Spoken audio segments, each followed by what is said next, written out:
Bismillahirrahmanirrahim. Kalau syaitan yang masuk ke dalam tubuh manusia, sering mengganggu pikiran atau was-was atau membuat takut dan seterusnya, ini harus diruqyah atau seperti apa? Jadi kita bahas dulu satu persatu ya. Ada orang kesurupan syaitan, itu karena syaitannya yang iseng. Ya. Jadi syaitan iseng, dan ini biasanya dia bisa masuk kalau kita jauh dari ibadah. Ya, kita jauh dari ibadah. Misalnya memang kita nggak pernah zikir pagi sore, sholatnya bolong-bolong, segala macam. Nah ini kalau kita datang ke satu lokasi, syaitan seperti penjahat lagi lewat, dia kemudian mengganggu. Gitu.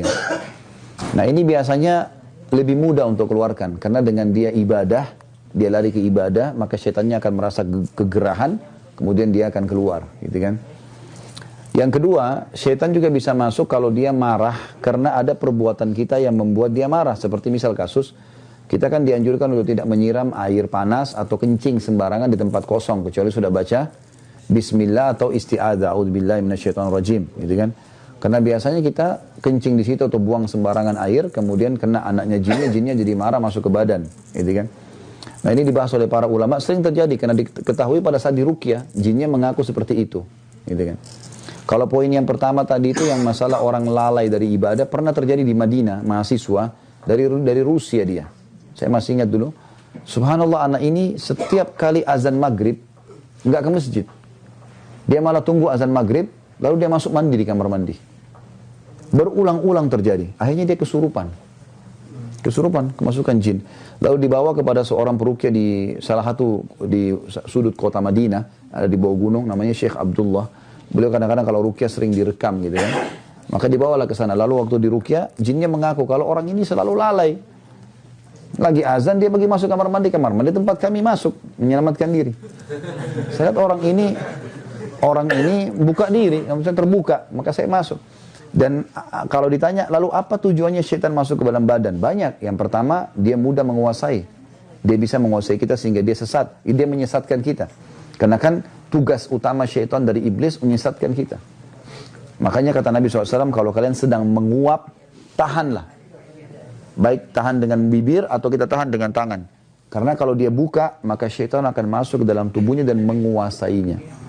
Jadi dia bisa menguasai sebenarnya gitu kan. Apalagi kalau lagi sholat. Jadi ini contoh-contoh. Jadi yang pertama bisa saja karena kelalaian kita maka dia masuk. Yang kedua karena dia iseng, gitu kan.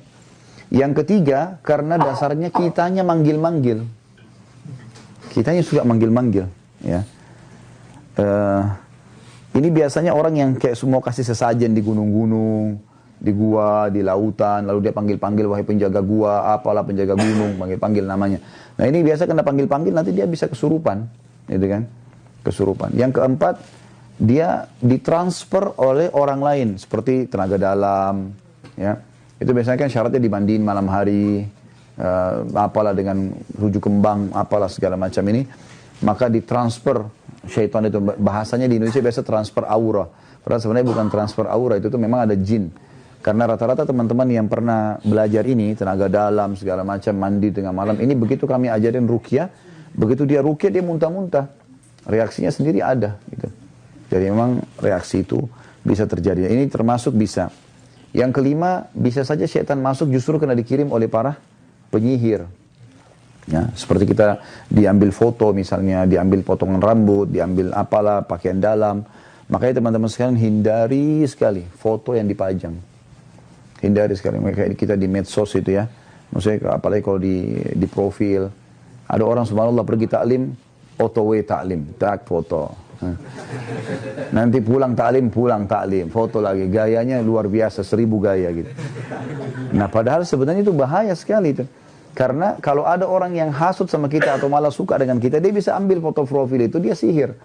Sudah cukup untuk menjadi alat sihir. Nabi SAW pernah disihir oleh Lubab bin A'sam, orang Yahudi. Ya, Nabi SAW sebulan teman-teman gak sadar, gak tahu apakah sudah kasih giliran istrinya atau belum.